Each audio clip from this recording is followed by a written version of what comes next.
مرکز کی انجیل اس کا 12واں باب جو کہ 44 آیات پر مشتمل ہے۔ پھر وہ ان سے تمثیلوں میں باتیں کرنے لگا کہ ایک شخص نے طاقستان لگایا اور اس کی چاروں طرف احاطہ گھیرا اور حوض کھودا اور برج بنایا اور اسے باغبانوں کو ٹھیکے پر دے کر پردیس چلا گیا۔ پھر پھل کے موسم میں اس نے ایک نوکر کو باغبانوں کے پاس بھیجا تاکہ باغبانوں سے طاقستان کے پھلوں کا حصہ لے لے، لیکن انہوں نے اسے پکڑ کر پیٹا اور خالی ہاتھ لوٹا دیا۔ اس نے پھر ایک اور نوکر کو ان کے پاس بھیجا، مگر انہوں نے اس کا سر پھوڑ دیا اور بے عزت کیا۔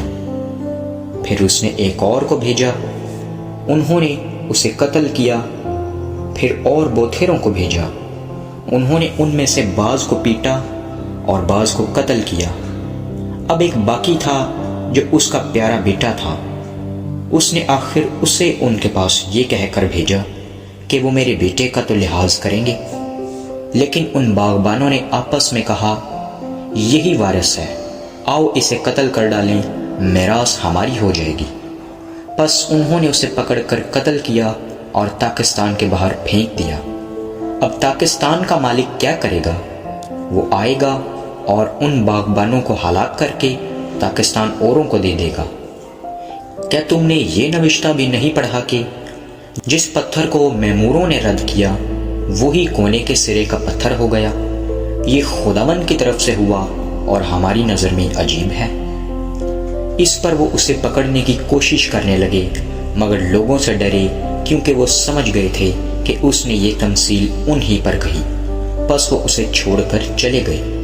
پھر انہوں نے بعض فریسیوں اور ہیرودیوں کو اس کے پاس بھیجا تاکہ باتوں میں اس کو پھنسائیں، اور انہوں نے آ کر اس سے کہا، اے استاد، ہم جانتے ہیں کہ تو سچا ہے اور کسی کی پرواہ نہیں کرتا، تو کسی آدمی کا طرفدار نہیں بلکہ سچائی سے خدا کی راہ کی تعلیم دیتا ہے۔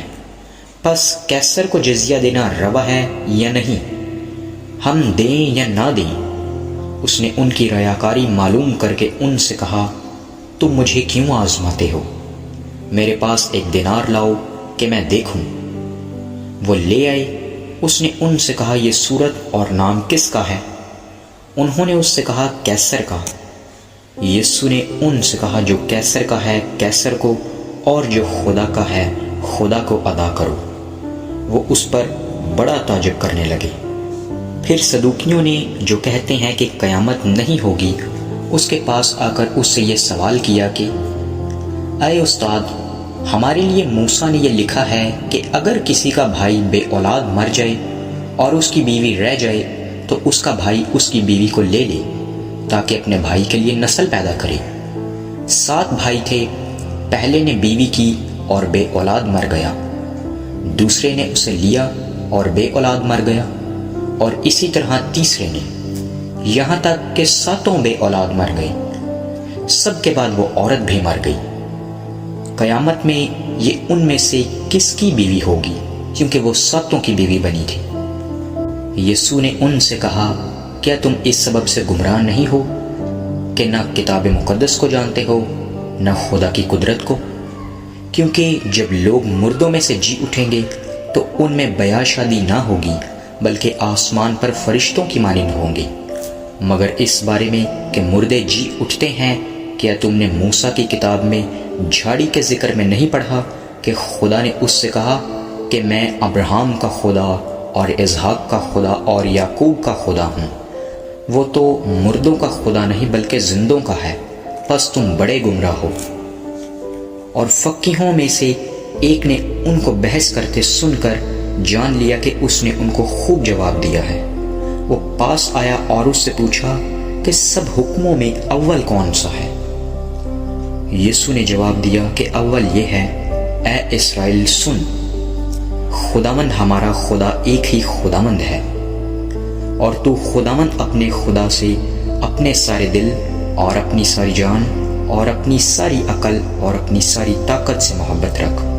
دوسرا یہ ہے کہ تو اپنے پڑوسی سے اپنے برابر محبت رکھ، ان سے بڑا اور کوئی حکم نہیں۔ فقی نے اس سے کہا، اے استاد، بہت خوب، تو نے سچ کہا کہ وہ ایک ہی ہے اور اس کے سوا اور کوئی نہیں، اور اس سے سارے دل اور ساری عقل اور ساری طاقت سے محبت رکھنا اور اپنے پڑوسی سے اپنے برابر محبت رکھنا سب سوختنی قربانیوں اور ذبیحوں سے بڑھ کر ہے۔ جب یسوع نے دیکھا کہ اس نے دانائی سے جواب دیا تو اس سے کہا، تو خدا کی بادشاہی سے دور نہیں، اور پھر کسی نے اس سے سوال کرنے کی جرت نہ کی۔ پھر یسوع نے ہیکل میں تعلیم دیتے وقت یہ کہا کہ فقی کیوں کر کہتے ہیں کہ مسیح داؤد کا بیٹا ہے؟ داؤد نے خود روح القدس کی ہدایت سے یہ کہا ہے کہ خداوند نے میرے خداوند سے کہا، میری داہنی طرف بیٹھ جب تک میں تیرے دشمنوں کو تیرے پاؤں کے نیچے کی چوکی نہ کر دوں۔ داؤد تو آپ اسے خداوند کہتا ہے، پھر وہ اس کا بیٹا کہاں سے ٹھہرا؟ اور عام لوگ خوشی سے اس کی سنتے تھے۔ پھر اس نے اپنی تعلیم میں کہا کہ فقیہوں سے خبردار رہو، جو لمبے لمبے جامے پہن کر پھرنا اور بازاروں میں سلام اور عبادت خانوں میں اعلیٰ درجہ کی کرسیاں اور ضیافتوں میں صدر نشینی چاہتے ہیں، اور وہ بیواؤں کے گھروں کو دبا بیٹھتے ہیں اور دکھاوے کے لیے نماز کو طول دیتے ہیں، انہی کو زیادہ سزا ملے گی۔ پھر وہ ہیکل کے خزانہ کے سامنے بیٹھا دیکھ رہا تھا کہ لوگ ہیکل کے خزانہ میں پیسے کس طرح ڈالتے ہیں، اور بتھیرے دولت مند بہت کچھ ڈال رہے تھے۔ اتنے میں ایک کنگال بیوہ نے آ کر 2 دمڑیاں یعنی ایک دھیلا ڈالا۔ اس نے اپنے شاگردوں کو پاس بلا کر ان سے کہا، میں تم سے سچ کہتا ہوں کہ جو ہیکل کے خزانہ میں ڈال رہے ہیں، اس کنگال بیوہ نے ان سب سے زیادہ ڈالا، کیونکہ سبوں نے اپنے مال کی بہتات سے ڈالا، مگر اس نے اپنی ناداری کی حالت میں جو کچھ اس کا تھا اپنی ساری روزی ڈال دی۔ آمین۔